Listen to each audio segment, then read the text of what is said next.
Last time, we talked about the severing of Germany and the founding of the capitalist, democratic Federal Republic of Germany. We ended with a setup that we'd come back and take a look at the same events, but from the other side. What was East Germany, or the German Democratic Republic, or the much cooler acronym, the DDR? And how did it form into the socialist, Marxist-Leninist state until the reunification in 1990? Ich bin dein Gastgeber David und das ist der Kalte Krieg.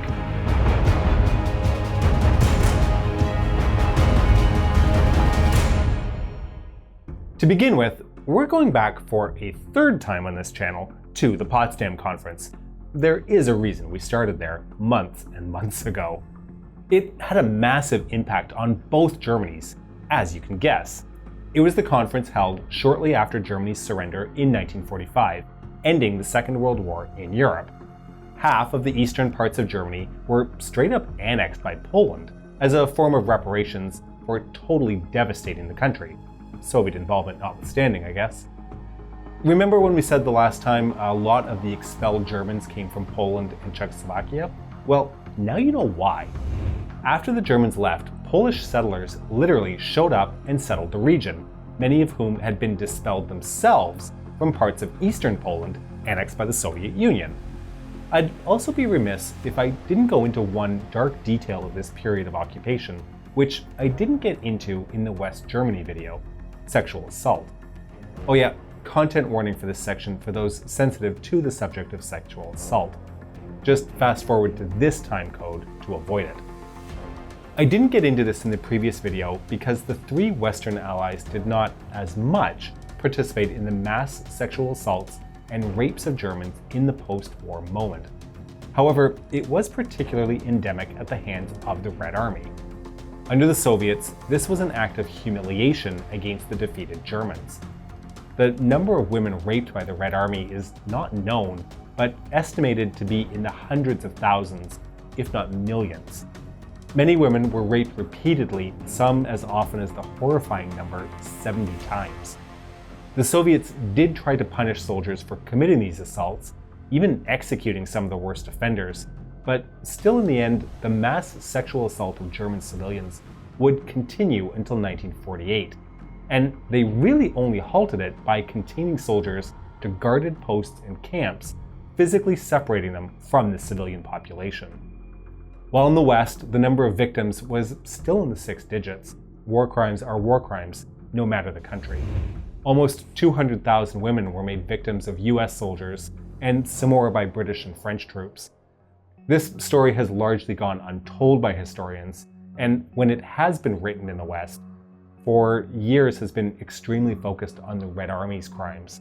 The thin discourse on it is frankly disappointing, but this dark chapter is told in Germany.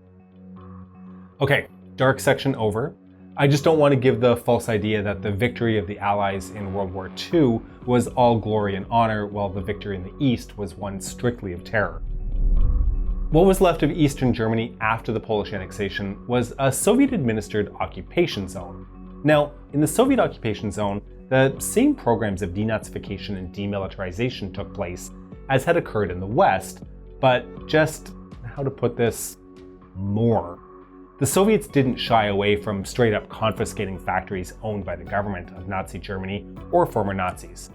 At Potsdam, the Western powers told Stalin his demand for reparations was too large, so his goal was to get his pound of flesh during the occupation. The Soviets took their occupation as an opportunity to make Germany repay for the damage and devastation wrought upon them by the Germans in the Second World War. Many narratives don't cover how the USSR took a harder hit than any single country in Europe to defeat fascism.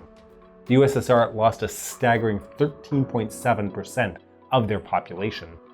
To fight the Nazis, they had to radically dismantle their entire economy, literally hauling factories brick by brick into the east of the country to keep the fight against the Germans going. Millions of tons of equipment, food, and various materials were taken from East Germany directly back to the Soviet Union.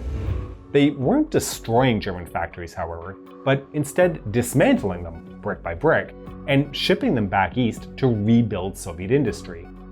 The long-term consequence of this, as I'm sure you can imagine, was that the Soviet occupation zone did not have as easy a time recovering from the war. It started to fall further and further behind its Western counterparts. At the same time, the relationship between the USSR and the United States was, well, deteriorating. Although it was offered, the Soviets rejected Marshall Plan aid for East Germany, fearing it was a way for the US to exert influence over states in Europe. And they weren't entirely wrong. See more on that in our video on the Marshall Plan. The next year, the Western powers met to unify the occupied western parts of Germany into a capitalist country and soon after introduced the Western-only German currency.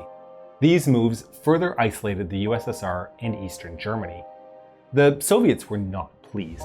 They responded by leaving the organized task force for managing the German occupation and blockading Germany, forcing the Berlin airlift. Again, we made a video about this before, if you're interested. While all this was going down, the East German government was starting to establish itself. The Soviets agreed to multi-party elections in their occupation zones, but pressured the German Communist and Social Democratic parties to merge into a Socialist Unity Party. It quickly became a Marxist-Leninist party, which governed in the Soviet style. In East Germany, the Socialist Unity Party just barely won the most seats in the 1946 election. And, like in many other elections held at the same time, there is some dispute as to how democratic this election actually was. In 1948, this government and the German Economic Commission took control over East Germany. Then, when getting ready to draft a new East German constitution in 1949, another election was held. However, this time, the candidates could only come from an approved list, which was dominated by communists. This was apparently their way of getting fascism out of the electoral system, but as you can imagine was more likely a power play to secure a communist government. Mainly because of this new political regime, allowed for the National Front, the party for former Nazis. All the parties in this new government were basically subservient to the Socialist Unity Party and just gave the veneer of a multi-party system. The Socialist Unity Party also purged its Social Democrats and Democratic Socialists, so this is not exactly a model of freedom and representation. In 1949, the Federal Republic of Germany, or West Germany, made its declaration of existence, and 5 months later, this governing body in the East declared the foundation of the German Democratic Republic. The Soviets would withdraw, but still held significant influence over East Germany. The first actions of this new government were the mass nationalization of private industries and a Soviet-style central planning of the economy. It was complete with its own 5-year plan and everything. This led to a massive emigration wave of East German citizens, which would become a significant problem for them by the early 1950s. The government pushed for more Sovietization at the behest of Stalin. Between reparation payments and remilitarization, again at Stalin's demand, a massive chunk of the DDR's budget was going to debt repayment and military expenses. The 5-year plans prioritized heavy industry instead of luxuries, like food. The people suffered as the government prioritized making steel and weapons over their welfare. Seeing the mass exodus of citizens to the West, the government tried to turn this around and repurpose the planned economy to make more consumer goods. Their plan, however, required higher work quotas for citizens, meaning more work, but the same pay, which is kind of the story of the Western capitalist countries starting in the early 1970s if you think about it, but at a much slower pace. But you know what? That's a story for a future video. Stay tuned. But then in 1953, Joseph Stalin died. The pressures from the USSR on East Germany lightened under the new regime. The government admitted it had made mistakes, hoping it would relax tensions with the people. And well, it didn't. It led to a 2-day uprising. Long story short, because we're going to do a future episode on this specific event, a bunch of workers went on strike and rallied a 40,000 strong protest against the government in East Berlin. The government responded with violent repression, aided by Soviet troops. Between 55 and 125 people died in the conflict. It's just one of the events which, spoiler alert, led to the construction of the Berlin Wall. As you can see, East Germany's post-war story was different. The Soviets under Stalin used brutal authoritarian tactics to suppress democracy and resistance to the puppet regime there. Keep in mind, the creation of the two Germanys separated families and friends for decades. However, for all this time, Germans kept a hold on a dream that they'd all come back together one day. As we all know now, they would have to wait quite a while. We hope you've enjoyed today's topic, and to make sure you don't miss future episodes, please make sure you're subscribed to our channel and have pressed the bell button. The Cold War channel now has merchandise available through Teespring, so check out what's on offer over at teespring.com/stores/thecoldwar. We can be reached via email at thecoldwarchannel@gmail.com. We're also on Facebook and Instagram at The Cold War TV.